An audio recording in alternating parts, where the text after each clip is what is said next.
इस वीडियो में fire and ice poem का एक्सप्लेनेशन, क्वेश्चन आंसर और इम्पोर्टेंट एमसीक्यूज कवर करेंगे। सम से the world will end in fire. कुछ लोग कहते हैं कि दुनिया आग से खत्म होगी। सम से इन आइस। कुछ कहते हैं दुनिया आइस बर्फ से खत्म होगी। From what I have tested of desire. Poet कहते हैं मैंने डिजायर यानी तेज इच्छा, ग्रीड, पैशन को फील किया है। I hold with those who favour fire. इसलिए पोएट मानते हैं कि फायर मीन्स डिजायर दुनिया को डिस्ट्रॉय कर सकता है। But if it had to perish twice. लेकिन अगर दुनिया 2 बार खत्म होती। I think I know enough of hate. Poet कहते हैं मुझे लगता है कि मैं नफरत के बारे में काफी जानता हूँ। To say that for destruction eyes. नफरत भी दुनिया को बर्बाद कर सकती है। Is also great and would suffice. इसका मतलब है फायर मीन्स डिजायर हो या आइज मतलब हेट, दोनों ही दुनिया को डिस्ट्रॉय करने के लिए काफी हैं। पोएम बताती है कि दुनिया का एंड 2 तरह से हो सकता है। फायर जो कि सिंबल है डिजायर, इच्छा, ग्रीड, पैशन का। आइज जो कि सिंबल है हेट, नफरत, कोल्ड फीलिंग का। पोएट कहते हैं कि उसने डिजायर को एक्सपीरियंस किया है, इसलिए उसे लगता है कि ग्रीड और अनकंट्रोल्ड डिजायर दुनिया को डिस्ट्रॉय कर सकते हैं। लेकिन वो ये भी मानते हैं कि दुनिया अगर दोबारा खत्म हो तो नफरत भी उतनी ही पावरफुल है और डिस्ट्रक्शन के लिए काफी है। इस पोएम का मैसेज है इंसान के अंदर का ग्रीड और हेट ही सबसे बड़ा डेंजर है। अगर हम इन्हें कंट्रोल करें तो दुनिया सेफ रहेगी। Question first, there are many ideas about how the world will end. दुनिया खत्म होने के बहुत सारे तरीके हैं। Do you think the world will end someday.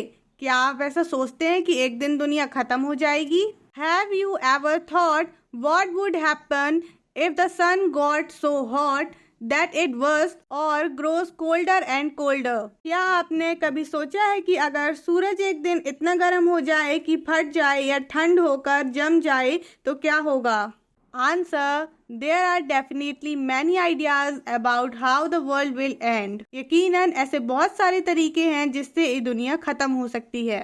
I do believe that the world will end someday, as everything that has a beginning will have an end. मेरा मानना है कि दुनिया एक दिन खत्म हो जाएगी, क्योंकि जिस चीज की शुरुआत होती है उसका अंत भी होता है।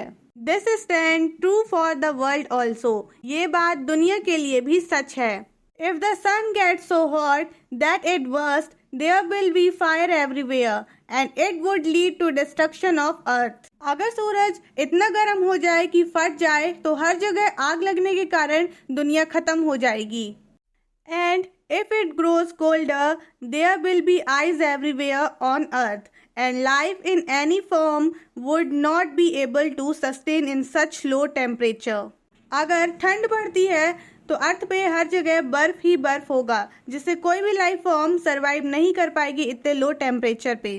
Question 2, for Frost what do fire and ice stand for. तो जो रॉबर्ट फ्रॉस्ट है, पोएट है, उनके लिए आग और बर्फ का मतलब क्या है। Here are some ideas. और हमें कुछ ऐसे वर्ड्स दिए जिनके हेल्प से हमें बताना है कि फायर और आइस का मतलब क्या है। पहले हम वर्ड्स का मीनिंग देख लेते हैं, जिससे हमें पता चलेगा कि कौन सा वर्ड किसे रिप्रेजेंट कर रहा है। तो फर्स्ट है ग्रीड, मीन्स लालच। एवरिस, लोभ। क्रुएल्टी, निर्दयी। फ्योरी, क्रोध। इंटॉलरेंस, ना सहने योग्य। रिजिडिटी, कठोरता। इनसेंसिटिविटी, असंवेदना। कोल्डनेस, रूखापन। इंडिफरेंस, उदासीनता। हेट्रेड, नफरत। लस्ट, अभिलाषा। कॉन्फ्लिक्ट, टकराव। Answer, according to Frost fire stand for. Poet के अकॉर्डिंग फायर का मतलब है greed, avarice, lust, conflict, cruelty and fury, whereas ice stand for intolerance, rigidity, insensitivity, coldness, indifference and hatred. Question third, What is the rhyme scheme of the poem? Poem का rhyme scheme क्या है? How does it help in bringing out the contrasting ideas in the poem? और कैसे ये poem में अलग अलग thoughts को सामने लाने में मदद करता है? Answer, the rhyme scheme of the poem is A B A A B C B C B. The poet has used the rhyming scheme beautifully to bring out the contrasting idea of fire and ice in poem. Poet ने fire और ice के अलग अलग thoughts को सामने लाने के लिए rhyming scheme का बहुत ही अच्छे तरीके से use किया है. He discussed how fire is a symbol of desire and how it brings the end of the world. Poet ने बताया है कि कैसे fire जो है वो symbol है desire का, मतलब इच्छाओं को, और कैसे ये दुनिया को खत्म कर सकता है. Poet also refers to ice for people to become cold and uncaring towards one another. Poet ने ice को refer किया है उन लोगों के लिए जो cold और uncaring behavior रखते हैं एक दूसरे के लिए. Question first, who is the poet of Fire and Ice? Fire and Ice के poet कौन है? Robert Frost. Option A is correct. What are the two elements mentioned in poem? तो poem में दो elements कौन से थे? Fire and ice. Option B is correct. What does fire symbolize? Fire किसका symbol था? लालच, greed, desire, passion. Option B is correct. What does ice symbolize? Ice किसका symbol था? Hate and coldness का. Option B is correct. What is the main theme of the poem? Poem का main theme क्या है?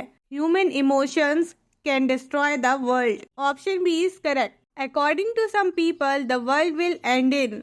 कुछ लोगों के according कैसे दुनिया खत्म होती? फायर से. Option B is correct. According to others the world will end in. और दूसरों के अकॉर्डिंग जो है वर्ल्ड कैसे खत्म होता? आइस से. Option B is correct. What has poet experienced? Poet ने क्या एक्सपीरियंस किया था? लोगों की इच्छाओं का, लालच का, means desire. Option B is correct. The poet agree with those who favour. Poet उन लोगों के साथ था जो फायर को फेवर कर रहे थे. तो option B is correct. What does perish twice means? Perish twice का मतलब क्या है? Destroy twice. दूसरी बार किसी चीज को खत्म किया जाए. Option B is correct. What does the poet know enough of? Poet को किस चीज के बारे में भी पता था? हेट के बारे में. Option B is correct. What does the poet say about ice?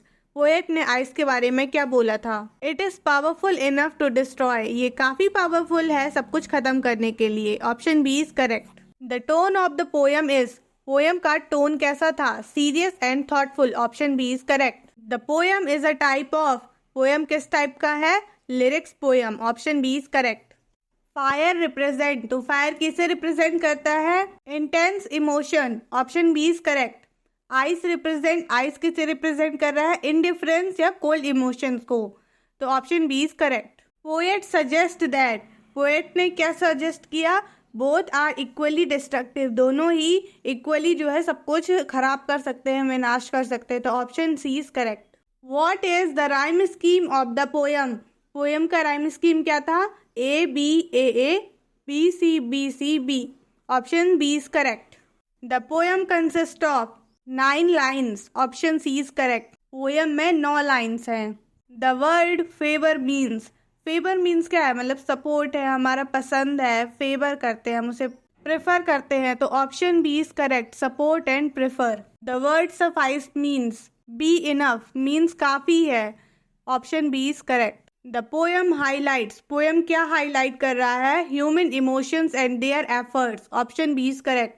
What kind of poem is this? तो ये कैसा पोएम है? ये एक सिम्बॉलिक पोएम है. जैसे कि फायर जो है वो सिम्बॉल है डिजायर का, आइस सिम्बॉल है हेट का. तो ये जो है सिम्बॉलिक पोएम है. Option D is correct. Fire is linked to. तो फायर किससे लिंक्ड है? डिजायर, हेट, फियर या पीस से. तो desire. Option A is correct. Ice is linked to hate. Option C is correct. The poet's message is. तो poet का message क्या है? कंट्रोल इमोशन, इग्नोर फीलिंग या फॉलो डिजायर, फिर अवॉइड पीपल.